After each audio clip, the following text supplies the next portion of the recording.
Olá, ouvintes! Tudo bem? Bem-vindos à 6ª temporada do podcast Direito Empresarial Café com Leite.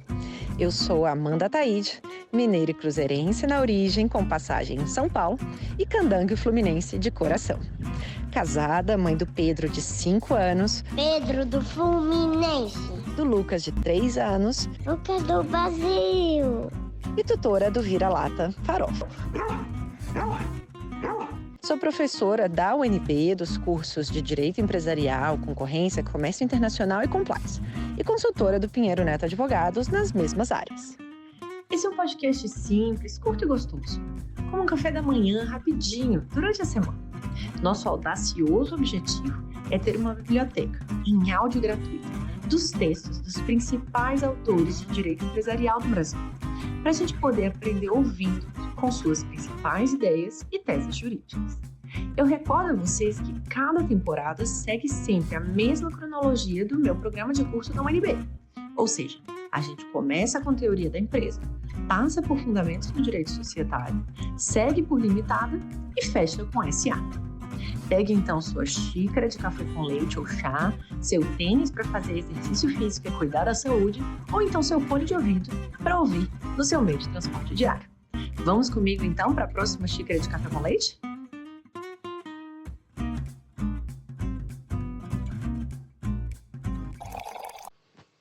A nossa xícara de café com leite de direito empresarial de hoje vai tratar de um artigo intitulado O Regime Especial da Responsabilidade Civil da Lei 6404 de 76, de autoria de Marcelo Trindade, Marília Lopes e Luísa Nogueira de Paula. E para isso a gente vai ter a alegria de contar com a participação de uma das coautoras, a Marília Lopes, para comentar o artigo. A Marília é advogada, mestre em Direito Civil pela UERJ e foi assessora do colegiado da CVM entre 2018 e 2019. A Marília também é sócia do Trindade Advogados. Marília, muitíssimo obrigado por ter aceitado o convite para participar do nosso podcast e por apresentar, de um modo simples, curto e gostoso, esse tema do regime especial da responsabilidade civil da Lei das SAs. Amanda, eu que agradeço o generosíssimo convite. É uma honra aqui poder participar desse podcast que eu tanto adoro, principalmente para falar de um tema que está tão em voga e que suscita tantos debates calorosos, né? E acho que ficou ainda mais em voga com o projeto de lei 2925, que pretende promover algumas inovações no regime especial de responsabilidade civil da Lei das SA. Então vai ser um super prazer aqui participar com você desse episódio do podcast.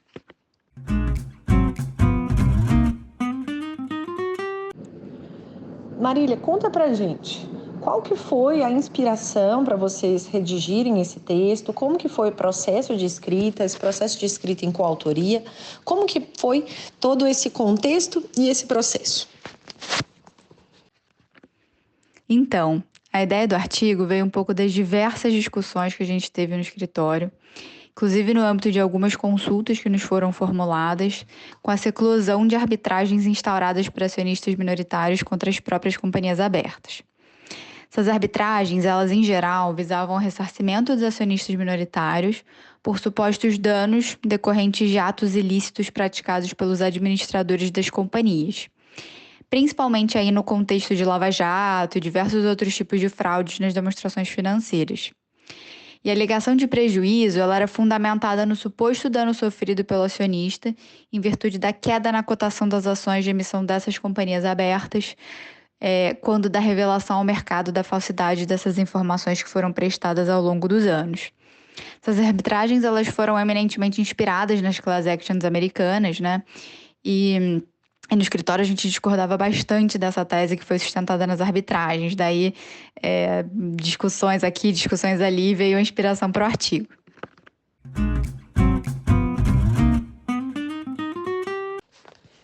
E agora que a gente sabe um pouquinho como que surgiu essa redação desse texto, né?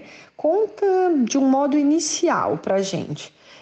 Qual que é a diferença entre o regime geral de responsabilidade civil estabelecido pela Lei das SA e os aspectos do regime especial de responsabilidade civil, que é justamente o objeto do artigo de vocês? Claro, vamos lá. A lei das SA ela estruturou de forma bastante sistemática e detalhada um regime próprio de deveres e responsabilidades administradores e acionistas controladores das sociedades anônimas. Isso muito em virtude do papel de relevância que eles exercem na vida da companhia. No artigo, a gente abordou mais especificamente o regime de responsabilidade civil previsto para o administrador de companhia. Então, eu vou me ater aqui a ele, tá? A lei, ela institui uma série de deveres para os administradores das companhias, dever de diligência, dever de atuar no interesse da companhia, dever de lealdade, dever de informar, entre outros. Por sua vez, o regime do artigo 158 da Lei das SA, ele prevê que os administradores não podem ser pessoalmente responsabilizados pelos atos regulares de gestão, ainda que causem prejuízo à companhia. E aí, nesse ponto, o dispositivo segue exatamente a mesma lógica do artigo 47 do Código Civil. Mas o regime da lei societária ele vai ainda além e detalha que o administrador ele pode ser civilmente responsabilizado quando ele agir 1. No limite das suas atribuições, mas com culpa ou dolo, ou 2. Em violação à lei ou ao estatuto social. Por sua vez, o artigo 159 da lei prevê de forma expressa que compete à companhia a ação de responsabilidade civil contra o administrador pelos prejuízos causados ao seu patrimônio. Então, de uma forma geral, tratando-se de ato ilícito praticado por administrador, a Lei das SA parte dos princípios gerais do regime de responsabilidade civil. Ela impõe a verificação de todos os seus respectivos elementos, ou seja, dano, conduta dolosa ou culposa e o nexo de causalidade entre um e outro. E aí, por força do sistema da lei societária, a análise da culpa ou do dolo do administrador perpassa necessariamente pela verificação do cumprimento do dever de diligência, previsto no artigo 153 da Lei das SA. E esse dever, ele consubstancia uma cláusula geral que impõe um padrão específico de conduta, reconhecido como pela doutrina toda como uma obrigação de meio, e que tem que ser adotado pelos administradores no desempenho das suas funções.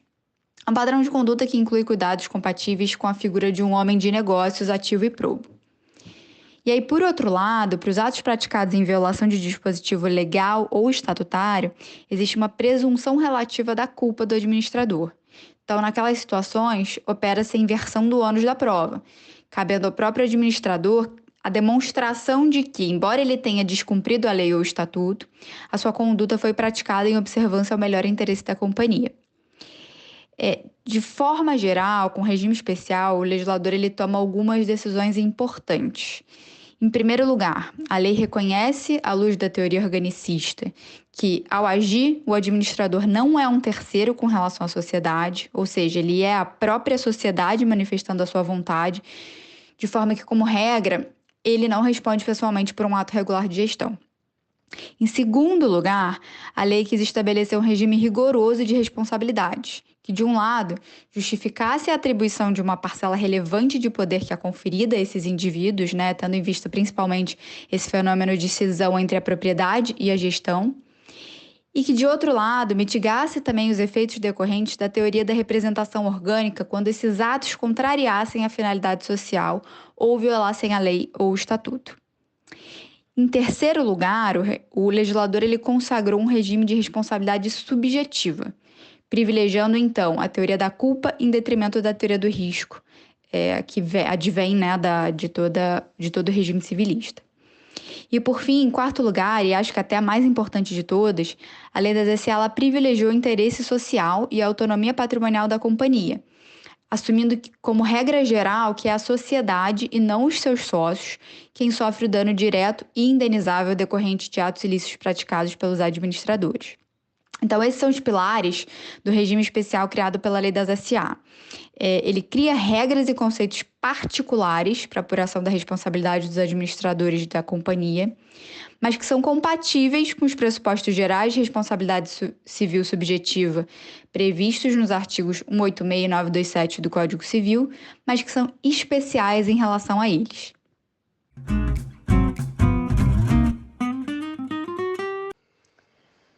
E agora que a gente entende, os principais aspectos do regime geral e do regime especial da responsabilidade civil, conta pra gente qual que é a diferença em termos de efeitos, da aplicação desse regime especial. qual que é a diferenciação, né, nas consequências de quando seria aplicado, né, o regime especial, o regime geral, e em que hipóteses a gente poderia ser direcionado para cada um desses regimes? A lei das SA ela prevê de forma meticulosa nessa gama de deveres de conduta aos administradores e controladores e estrutura um regime especial de responsabilidade civil relativo às sociedades anônimas. Como a gente viu, ao fazer isso, a lei das SA privilegia a autonomia patrimonial da companhia e ela opta por criar centros de imputação de responsabilidade aos órgãos sociais, isso é, ao conselho de administração e à diretoria, e ao acionista controlador, a depender, obviamente, ali do ato ilícito que foi praticado, sob que chapéu, né? E ao fazê-lo, ao criar esses centros de imputação de responsabilidade, ela determina que cabe unicamente a eles ressarcir a companhia ou os acionistas pelos danos diretos a eles causados em decorrência desses atos culposos, dolosos ou praticados em violação à lei e ao estatuto. Então, a lei ela é clara e ela não admite a possibilidade da companhia ser demandada por atos ilícitos praticados por seus administradores, prevalecendo esse regime especial sobre as regras especiais do Código Civil. Como eu disse, ela cria regras e conceitos particulares que são compatíveis com os pressupostos gerais de responsabilidade civil subjetiva previstos nos artigos 186, 403, 927 do Código Civil, mas são especiais em relação a eles. Então, por exemplo, precisam estar presentes todos os elementos da responsabilidade civil subjetiva: conduta culposa ou dolosa, dano e nexo de causalidade entre eles. Da mesma forma, é plenamente aplicável o pressuposto geral de que o dano indenizável é o dano que decorre de forma direta e imediata da conduta praticada. Não cabe a indenização, né, de danos indiretos. Por outro lado, o regime estabelecido pela legislação societária, ele afasta por completo a incidência de qualquer outro conjunto excepcional de regras previsto no Código Civil, como, por exemplo, a responsabilidade por fato de terceiro, atribuída ao empregador pelos atos praticados por seus empregados na forma dos artigos 932, inciso 3 e 933 do Código Civil. Então, isso não se aplica no sistema da lei das SA, porque ela já prevê uma disciplina específica que é incompatível com esse tipo de exceção do Código Civil. E aí, como resultado disso, a lei das SA também afasta a solidariedade instituída no parágrafo único do artigo 942 daquela lei. Então, embora admita-se, né, e siga-se todo o regime geral de pressuposto da responsabilidade civil do Código Civil, qualquer norma e conjunto excepcional de regras de responsabilidade civil que forem incompatíveis, né, qualquer conjunto excepcional não conversa com o regime instituído pela lei das SA. Então, ela afasta todo esse conjunto excepcional de normas.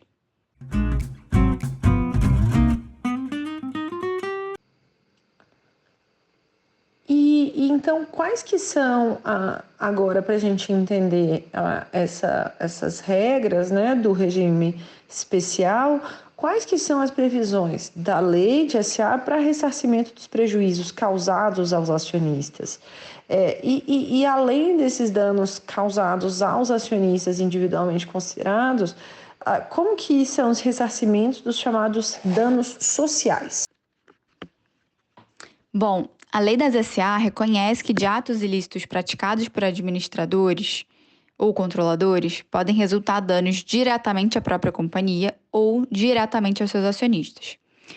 Como a gente falou aqui, quanto aos danos sofridos diretamente pela companhia, a lei optou expressamente por privilegiar o interesse social, a autonomia patrimonial da pessoa jurídica, outorgando apenas à própria companhia a titularidade da indenização por danos patrimoniais por ela sofridos, em razão de ilícitos praticados por administradores.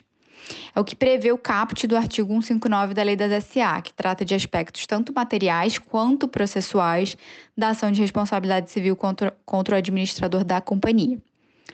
Apesar disso, além da legitimação ativa ordinária da companhia para pleitear a indenização das perdas e danos que ela sofreu, a Lei das SA também reconheceu a legitimação extraordinária do acionista para postular, em nome próprio, direito da companhia, em benefício único e exclusivamente da própria companhia, que é a real titular do direito. Isso é previsto no parágrafo 3º do artigo 159. Mas, indo além dos danos sociais, a lei das SA prevê expressamente também a legitimação ordinária do acionista para postular os danos por ele diretamente sofridos como resultado de atos praticados pelos administradores. Isso é o que prevê o parágrafo 7º do artigo 159.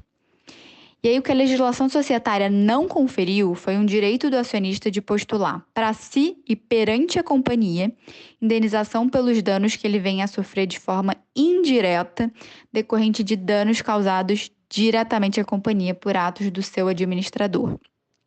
Então, quando a gente fala, por exemplo, de uma fraude no balanço da companhia ou de uma informação falsa divulgada ao mercado, é importante que a gente tenha duas coisas em mente. A primeira é, quem está sofrendo dano é a própria companhia, não o acionista. E 2, o responsável pela fraude é aquele administrador que tinha o dever específico de elaborar as demonstrações financeiras ou o dever específico de divulgar informações verdadeiras, precisas e completas, mas não a companhia. Foi a opção do legislador, foi a opção, inclusive, do regulador, né, quando ele cria deveres específicos para determinados administradores. Então, a teoria da necessariedade da causa, que é um pressuposto geral de responsabilidade civil previsto no Código Civil, assume um papel determinante aqui, né? Porque um possível dano sofrido pelo acionista em razão da desvalorização da cotação das ações da companhia, em virtude da revelação de uma fraude contábil, de uma informação falsa divulgada, ele constitui um dano indireto, não direto, né? Quem sofre o dano, em primeiro lugar, é a própria companhia, em razão do ato ilícito praticado pelo administrador. E o dano social, ele interrompe por si só o nexo causal entre a conduta do administrador e o alegado dano ao patrimônio do acionista, que nada mais é do que o reflexo do dano causado à companhia. Então, além de alinhado com o tratamento do nexo causal pelo Sistema Geral de Responsabilidade Civil, o regime especial da Lei das SA, ao vedar o ressarcimento ao acionista do dano indireto, consubstanciado nesse prejuízo decorrente da queda da cotação das ações, também leva em consideração o fato de que a variação da cotação pode decorrer de inúmeros outros fatores, também intrínsecos e extrínsecos, que não estejam necessariamente correlacionados com o ato ilícito do administrador. Tem uma dificuldade inerente, né, de isolar uma causa de outras possíveis causas que possam ter interferido na movimentação das ações de emissão da companhia. Fora que o fato de incluir a própria companhia no polo passivo, numa situação como essa, criaria algumas consequências indesejadas, como o fenômeno conhecido como pocket shifting. Ou seja, você sancionaria aqueles acionistas que se mantiveram acionistas a despeito dos atos ilícitos cometidos pelos administradores. E por quê? Porque eles são penalizados, de um lado, de forma indireta pelo dano patrimonial causado à companhia em decorrência do ato ilícito do administrador, e de outro, pela obrigação que é imputada à companhia de indenizar alguns acionistas pelos danos indiretos decorrentes de tais ilícitos.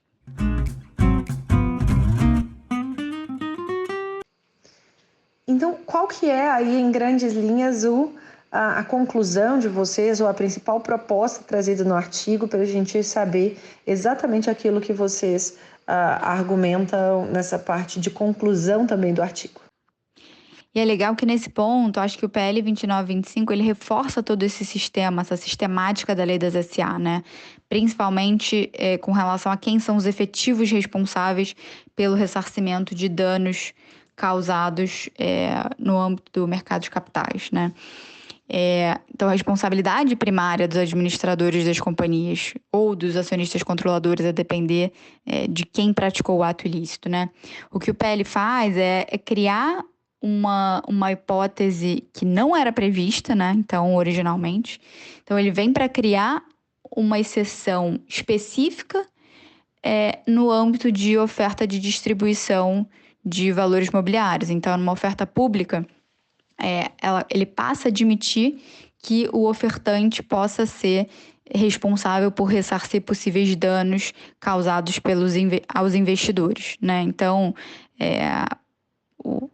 a lógica aqui é que, caso a companhia tenha efetivamente ganhado alguma coisa pela divulgação de uma informação falsa, né, que em princípio é um dever, né, uma obrigação do administrador de divulgar as informações precisas, completas e corretas, mas caso a companhia tenha se beneficiado financeiramente desse ato ilícito, aí sim ela deveria ser responsabilizada. Mas então isso tudo prova, né, que o sistema ele não previa a companhia como a responsável primária por indenizar danos causados por atos ilícitos praticados por administradores. Então, acho que, em alguma medida, é interessante porque reforça esse entendimento do sistema, do regime especial de responsabilidade civil da Lei das SA.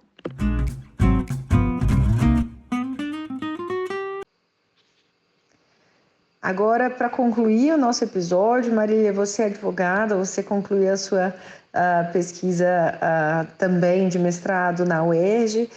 Como que você se mantém atualizada de doutrina, de casos, do que você considera ser relevante aí para a sua atividade profissional? Compartilhe com a gente a sua metodologia de aprendizado constante. Acho que hoje em dia tem diversas formas muito bacanas da gente se manter atualizado aqui nas discussões de direito empresarial, de mercado de capitais.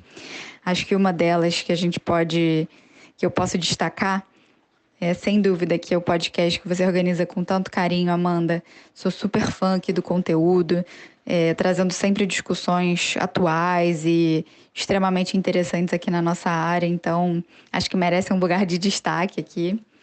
Mas não só isso, acho que eu busco me manter sempre muito atualizada nas discussões de CVM. Então, lá no escritório a gente tem um hábito de circular todas as decisões da CVM. Então, tanto as decisões em processos administrativos, nas reuniões semanais do colegiado da CVM, como também as sessões de julgamento, né, no âmbito de processos administrativos sancionadores, para a gente entender como tem sido o posicionamento da CVM, que caminho que ela está seguindo, quais os critérios que ela tem considerado importantes nas condutas de administradores, controladores, enfim.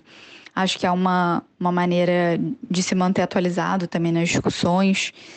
Para além disso, também a gente tem o hábito de diariamente conferir os fatos relevantes das companhias abertas para a gente entender o que está acontecendo no mercado, quais operações as companhias estão fazendo, quais tipos de discussões jurídicas podem ser levantadas a partir daí.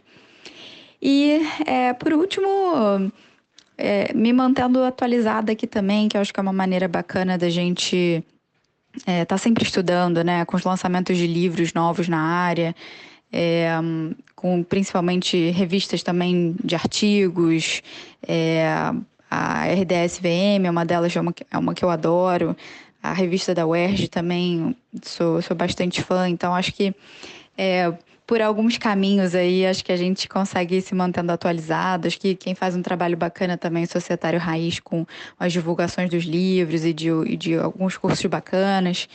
Enfim, é por aí. Eu queria mais uma vez agradecer imensamente o convite. Fiquei super honrada e foi um prazer aqui participar de um episódio do podcast que eu tanto adoro.